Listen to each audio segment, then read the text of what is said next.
പ്രിയ സഹോദരങ്ങളെ, ഇപ്പോൾ ഞാൻ ലൈൻ വന്നത് ചില പുരോഹിതന്മാരുടെയും മെത്തന്മാരുടെയും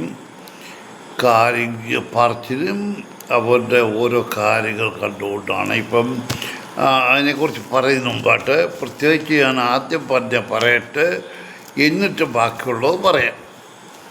അതായത് പ്രിയ സഹോദരങ്ങളെ, ഓർത്തോസഭയിലെ സഹോദരങ്ങളെ, അല്ലെങ്കിൽ മർത്തോമാ സഭയിലെ ആണെങ്കിലും ഏത് സഭയിലെ ആൾക്കാരാണെങ്കിലും നിങ്ങൾ ഒന്നും മനസ്സിലാക്കുക.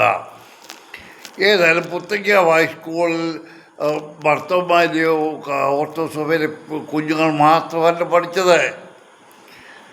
എന്നാൽ പുത്തങ്ക കൊച്ചു തിരുമേനി, പരമല കൊച്ചു തിരുമേനി, ഓസ്താച്ചോസ് തിരുമേനി, ഇവർ എന്തിനു വേണ്ടിയാണ് ജീവിച്ചതെന്ന് നിങ്ങൾ മനസ്സിലാക്കുക.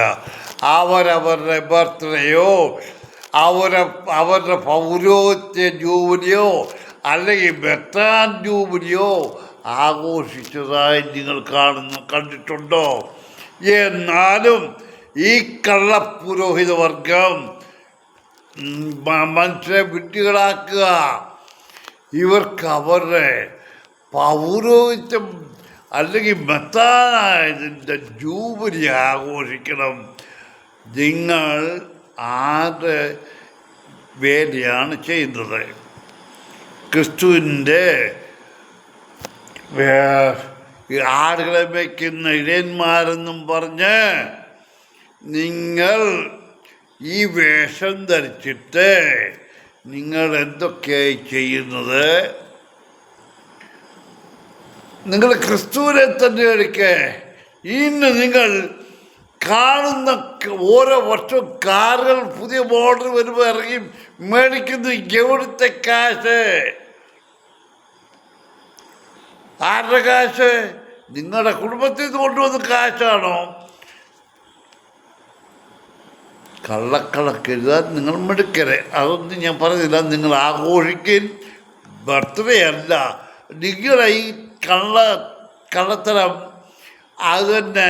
നിങ്ങൾ ആഘോഷിക്കുന്നത് വിശ്വാസികളുടെ കാശ് കൊണ്ട് അല്ല, ഒന്നുമല്ല. അതിന് കൂട്ടു നിൽക്കുന്ന പുരോഹിതവർക്കുണ്ട്. ഞാൻ പറഞ്ഞ പുത്തക പള്ളിയിൽ വന്ന ഒരു പുരോഹിതൻ, അദ്ദേഹത്തിൻ്റെ പേര് ഞാൻ പിന്നെ പറയാം. അദ്ദേഹം വന്നതിന് ശേഷമാണ് പുത്തങ്ക പള്ളിയുടെ മദ്ബഹായിൽ വിശ്വാസികളുടെ വിവാഹ ആഘോഷവും ബർത്ത്ഡേ ആഘോഷവും എല്ലാം ആഘോഷിക്കാൻ തുടങ്ങിയത്. രാജൻ കെ വർഗീസ് എന്ന രാജൻ മത്തായി, അദ്ദേഹം ഇപ്പം YMCയുടെ പ്രസിഡൻ്റായിട്ട് പുതിയൊരൊക്കെ ഇരിക്കുക. പോട്ടെ, അതിനെക്കുറിച്ച് ഞാൻ കൂടുതൽ പറയുന്നില്ല. ഏതായാലും കൊള്ളാം മക്കളെ, നിങ്ങൾ ആഘോഷിക്കുവിൻ. നിങ്ങൾ ക്രിസ്തുവിൻ്റെ കുഞ്ഞാടുകളെ മേയ്ക്കുന്ന ഏമാർ തന്നെ. ഇത് ഞാൻ പറയാൻ കാരണം, മർത്തോമ സഭയുടെ സഭകൻ മെത്രാപ്പോലീത്ത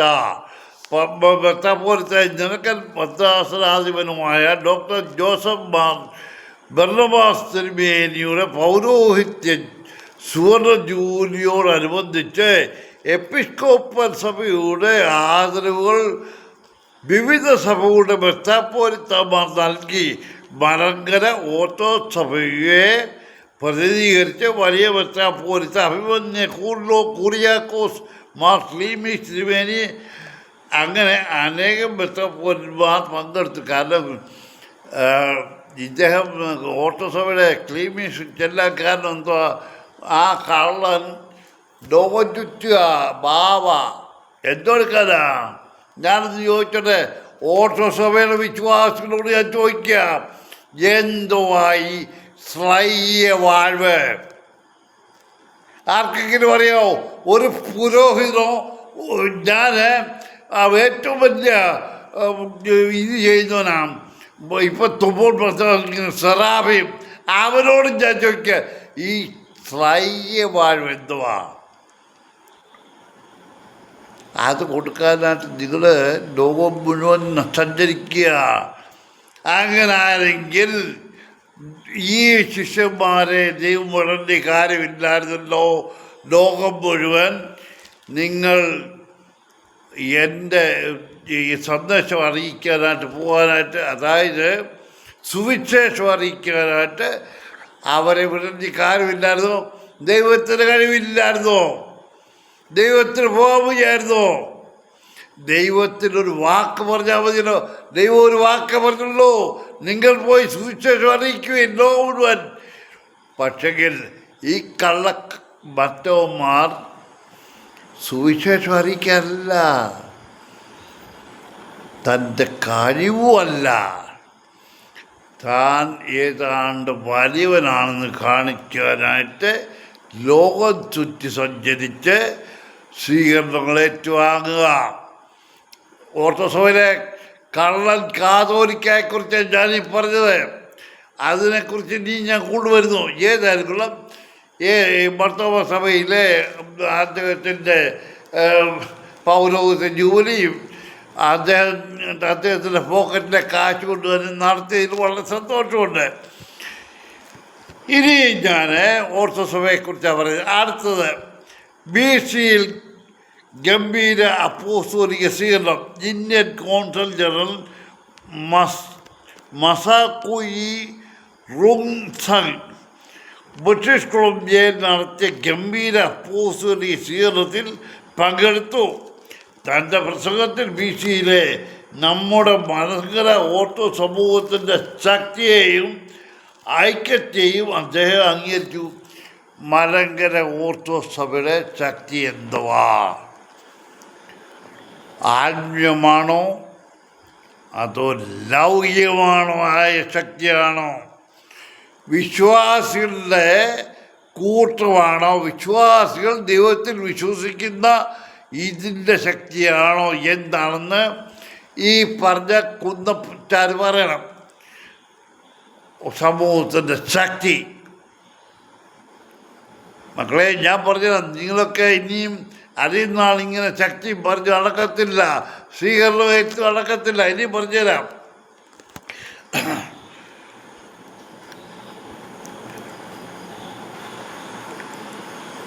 കാതോലിക്ക കൗൺസിൽ ജനറലിൻ്റെ കാതോലിക്ക കൗൺസിൽ ജനറലിൻ്റെ ഉപഹാരം സമർപ്പിച്ചു. കാതോലിക്ക ബാവ വിശ്വാസവും പൗര ജീവിതവും സ്നേഹത്തിൽ അടിയുറച്ച് ഒന്നുചേർന്ന പവിത്ര നിമിഷം.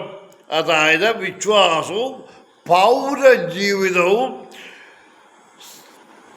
സ്നേഹത്തിൽ അടിയുറച്ച് ഒത്തുചേർന്ന പവിത്ര നിമിഷം.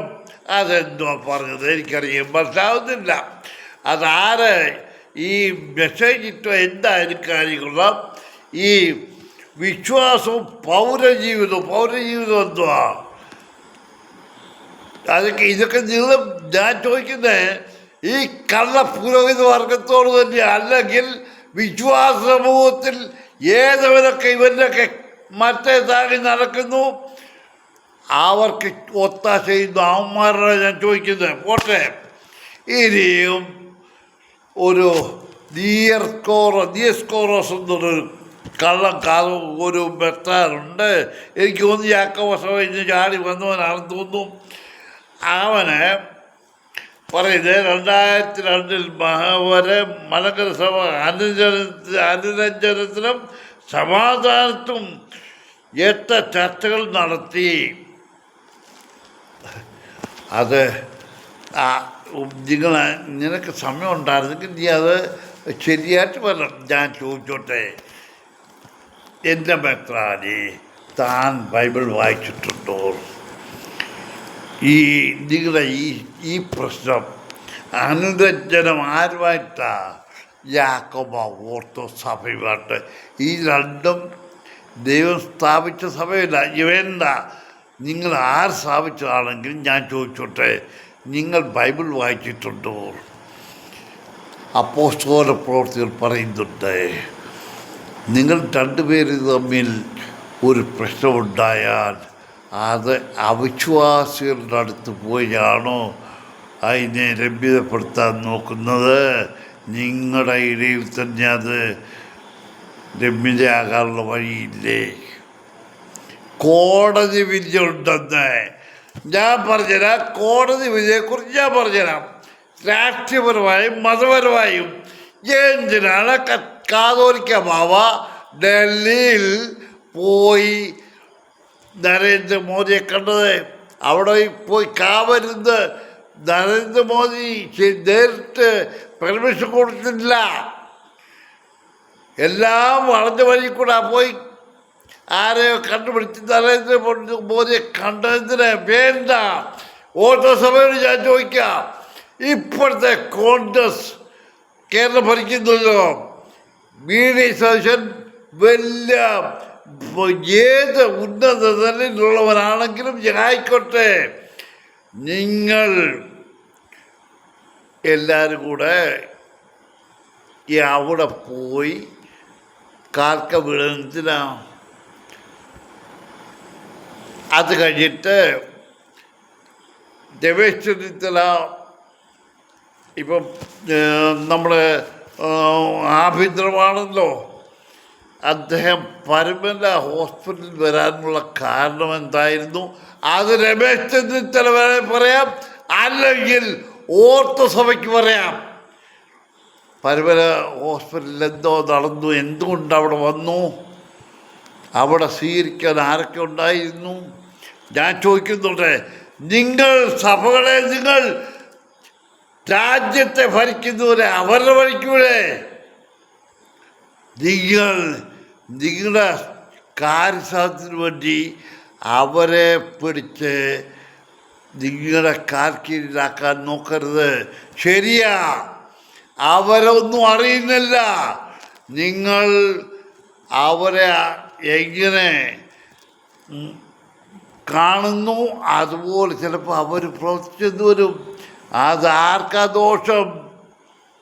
നിന്റെ സഹോദരന്. ഞാനിപ്പോൾ കൂടുതൽ പറയുന്നില്ല. ഓർത്തസഭ, എടാ കള്ളന്മാരെ, പുരോഹിതവർഗമേ, നിനക്കൊക്കെ ദൈവത്തിനാണ് വിശ്വാസം, നിനക്കൊക്കെ ദൈവത്തിന് വിശ്വാസമില്ല.